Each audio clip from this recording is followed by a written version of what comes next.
숭산어록 기적. 오늘은 숭산 스님이 편지 가르침, 편지를 읽어보겠습니다. 선사님께 뉴 헤븐 선언에서 어떤 사람이 제게 이런 질문을 했습니다. 만일 선사께서 기적을 행할 수 있다면 왜 그것을 실제 행하지 않나요? 그분이 대보살이라고 하던데 이것은 육체적 심리적인 병을 다 함께 치료할 수 있다는 뜻 아닐까요?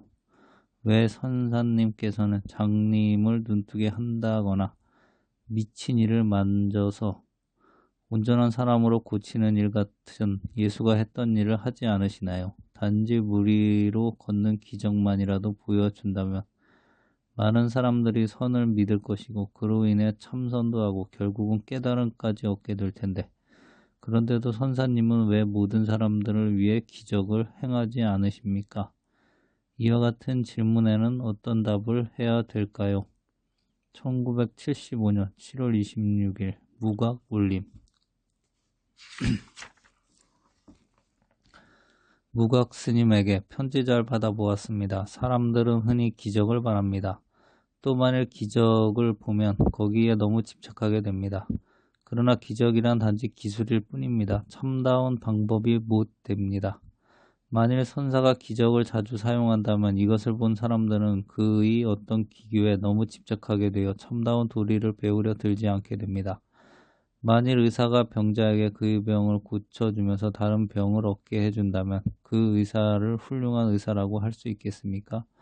만일 선사가 무리를 걷는다면 사람들이 선에 대해 아무런 관심을 갖게 된다는 것은 사실입니다. 그러나 만일 사람들이 그런 이유로 찾아왔다면 실제로 참선을 한다는 게 너무나 힘이 들고 지루하고 너무 평이하기 때문에 실증을 느끼고 곧 전부 떠나고 말겠지요.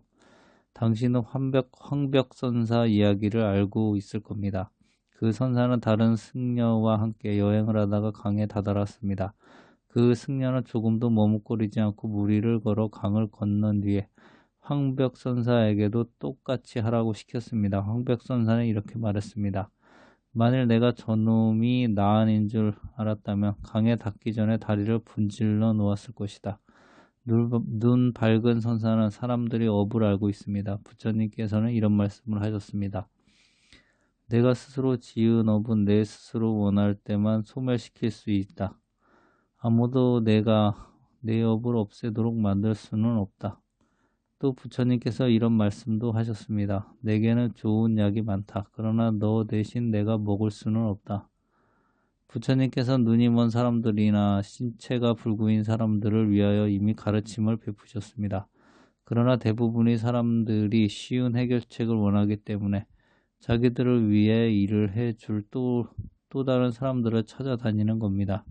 어머니가 아기를 길들이는 방법을 보면 이를 알 수 있습니다. 만일 어머니가 아기를 위해 모든 것을 다한다면 그 아이는 자라서 엄마에게 의지합니다. 훌륭한 어머니는 아이 스스로 자기 일을 하게끔 시킵니다. 그러면 그 아이는 자라서 강하고 자립적인 사람이 됩니다. 한국에는 자기 스스로를 예수라고 칭하는 사람들이 살고 있습니다. 많은 사람들이 그를 믿지요. 그가 세수하면 사람들은 그 물을 가져가서 약처럼 마십니다. 또 사실 그렇게 하면 그들이 병이 신기하게도 고쳐진답니다.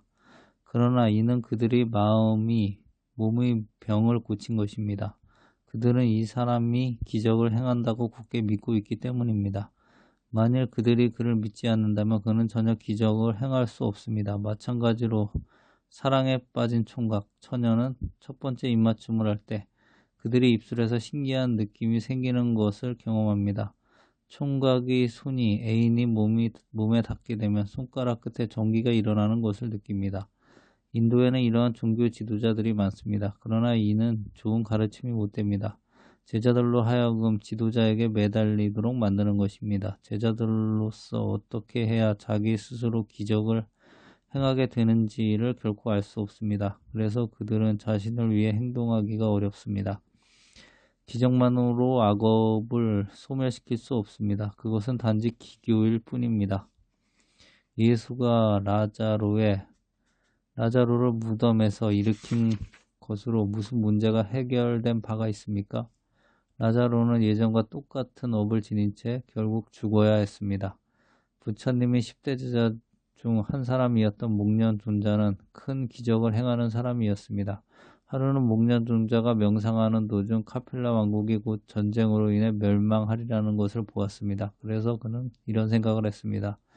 내가 무슨 수를 쓰지 않으면 오늘부터 일주일 뒤 오전 11시에 온 나라가 잿더미로 되고 말 것이다. 그는 부처님께로 나아가 말씀드렸습니다. 세존이시여, 다음 주에 나라 안에 많은 백성들이 죽음을 당할 것을 알고 계십니까? 그러하다. 그럼 왜 그들을 구해 주시지 않으십니까? 나는 할 수 없다. 그러나 세존께서 전능한 힘이 있어 기적을 행할 수 있습니다. 그런데도 왜 그들을 구해주지 않는 것입니까? 그때 부처님께서 이런 말씀을 하셨다. 받아야 할 업은 없앨 수가 없다.